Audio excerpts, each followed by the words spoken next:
أعوذ بالله من الشيطان الرجيم.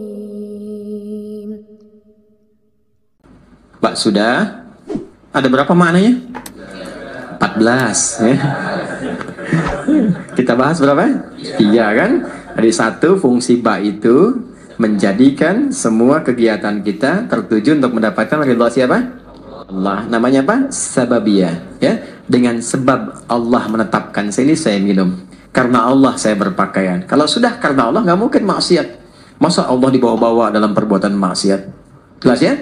Mau naik kendaraan, bismillahirrahmanirrahim. Maka sepedanya pasti akan dipakai pada yang baik-baik. Kendaraannya juga demikian, itu dihisab loh. Ya. Kemudian yang kedua apa tadi? Musahabah. Musahabah itu mendapatkan penyertaan, perhatian dari Allah. Maka merasalah diperhatikan. Kalau sedang minum, merasa dilihat Allah. Nanti akan muncul sifat itu. Kalau merasa dilihat Allah, nggak akan berbuat yang macam-macam. Bicara, merasa didengar Allah. Karena merasa didengar, nggak akan keluar yang kotor. Karena sedang merasa diamati. Ya, innallaha sami'un basir. Ya, Allah mendengar, mengawasi. Nah, itu ada pada huruf ba. Kalau kita kenakan pakaian merasa diawasi Allah, kita bekerja merasa diawasi Allah, jadi baik semua. Makanya orang jahiliyah itu dengan bismillahirrahmanirrahim jadi khairul ummah. Baik semua. Antum udah dibacain Yasin berkali-kali nggak jadi baik juga gitu kan? Nah, balik lagi, mungkin tadabburnya yang kurang. Ba yang terakhir ilsaq. Kalau sudah ilsaq, udah jadi hamba yang diistimewakan oleh Allah, yang bahkan belum minta, Allah sudah menjawabnya. Bismillahirrahmanirrahim. Asalnya ini ada alifnya di sini dari kata ismun. Begini. Asalnya bismillah. Dibaca nyambung bismillah.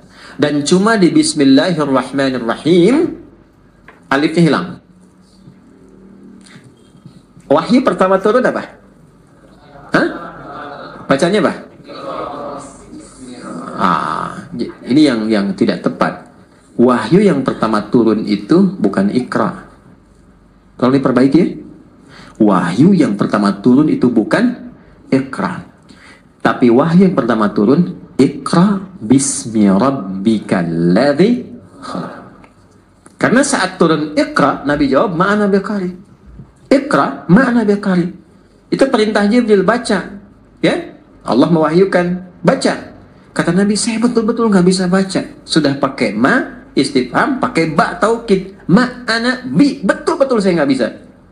Nabi nggak bilang maqara tuh, tapi ma'ana biqari. Saya betul-betul nggak bisa baca. 2 kali Iqra, nggak bisa. 3 kali dipeluk dulu oleh malaikat Jibril. Setelah ada ketenangan, kenyamanan, baru sempurna. Ayat turun, Iqra bismi rabbikal ladzi khalaq. Muhammad SAW.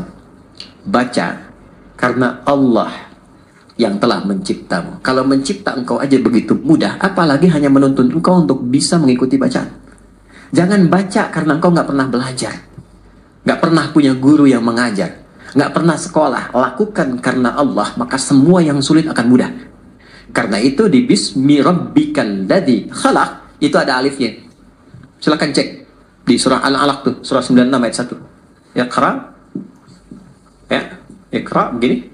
Bismi, nah ada alifnya. Nih. Ini baru sebagian ya. Nanti ada ayat-ayat lain juga yang bisa kita konfirmasikan. Ini saya kasih contoh 1 di antara sekian. Pasti ada alifnya, harus ada ini. Nggak mungkin nggak ada, harus ada. Ada nggak? Hah? Ada? Begini tulisannya. Ya kan? Ba, ada alif ke atas gitu kan? Di bismillahirrahmanirrahim alifnya nggak ada. Langsung nyambung. Kenapa sebabnya? Perhatikan sini. 1, alif biasanya fungsinya untuk memanjangkan bacaan. Dapat alif, tambah harakatnya 1. Makanya ada istilah 2 harakat. Fataha, fa, ta, dan ha, begini. Fa-nya ketambahan alif, tambah fa, begini. Maka fungsi alif ini menambah harakat. Yang tadinya cuma 1, fa, tambah lagi 1 harakat. Jadi istilahnya 2 harakat, 1, 2. Kalau fa aja sudah punya batasan, fa, maka tambah lagi 1 a. Ada 2 kan? Maka tambah panjangnya sedikit, fa. Itu yang dimaksud 2 harakat. 3 harakat, tambahkan lagi 1. 4 harakat, tambah lagi 1. Ya. Kalau kami belajarnya pakai detik. Setiap 2 harakat 1 detik. Ya. Jadi kalau 4 harakat berapa detik? 2 detik. 5 harakat 2,5 detik. Nanti masuk di bab mad. Mad wajib muttasil, mad jaiz munfasil dan seterusnya. Nah, yang dimaksud 2 harakat, 4 harakat, 6 harakat ini. Ditambah alif. Alif ini gambaran dari harakat. Jadi kalau sudah ada ini maksudnya dibacanya 2 kali seperti ini, 2 kali harakat. Fatah. Jelas? Alif fungsinya memanjangkan bacaan. Dan kalau sudah ada alif, harakat yang sesuai adalah fathah. Kalau kasrah itu ya. Kalau dhammah, wow. Tapi ini menarik, harakatnya kasrah, iqra bi pakai ya, pakai kasrah. Tapi tandanya alif. Kenapa nggak dibuang saja? Untuk memberikan kesan, karena pertama kali Nabi diminta membaca iqra, beliau merasa tidak mudah, panjang prosesnya. Menunjukkan sesuatu yang tidak mudah, panjang, kadang berliku, kadang tidak mudah. Tapi kalau semua dilakukan karena Allah, maka Allah akan membuat yang panjang semakin pendek, yang sulit akan semakin mudah. Itulah sebabnya ketika walaupun di sini ada alifnya, tetap dibacanya cepat dan pendek. Iqra bismi rabbi. Jadi Anda kalau menghafal Quran dikerjakan karena Allah, bukan karena target dari RKM harus selesai sekian. Kalau enggak jadi umroh. Cuman sampai ke Cengkareng aja misalnya kan. Ya. Saya menghafal bukan karena tuntutan dari kurikulum, tapi saya lakukan karena Allah. Maka akan terjadi akselerasi. Ya, kuantum, lompatan yang bahkan akan melewati orang-orang yang bahkan sudah punya hafalan banyak. Gitu. Itu yang kami dahulukan kepada para penghafal. Bisa dibayangkan ada anak dan ibu masuk karantina hafalan Quran. Ibu sudah punya bekal 3-5 juz, anak masih kosong. Ibunya target ingin jadi hafidhah, ikut itu. Anaknya terserah Allah saja deh mah. Dipaksa ibunya masuk, ya udah karena Allah saya hafalkan. Hari ke-27 anaknya hafal 30 juz, ibunya belum sampai. Bayang? Oke, maka ini yang saya ingin terangkan fungsi alif. Kenapa di sini dihilangkan alif ya? Untuk memberikan gambaran, orang yang memulai dengan kalimat Bismillahirrahmanirrahim, maka semua proses yang sulit seketika akan dihilangkan oleh Allah, tanpa harus mengalaminya lagi.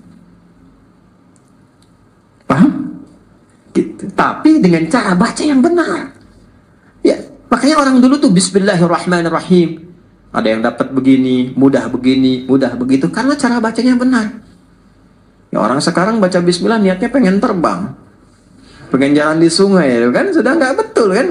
Sudah pengen baca pikiran orang. Hah? Gitu. Atau dipakai untuk hal-hal yang tidak sesuai dengan syariat, ya tidak akan nyambung. Ya?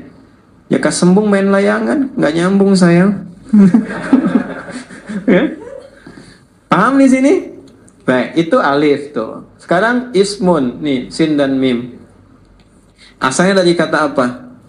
Bisa dari kata wasamun, bisa dari kata sumuwun. Wasamun berarti tanda, sumuwun berarti tinggi. Kalau kita ingin gabungkan keduanya, tanda dan tinggi.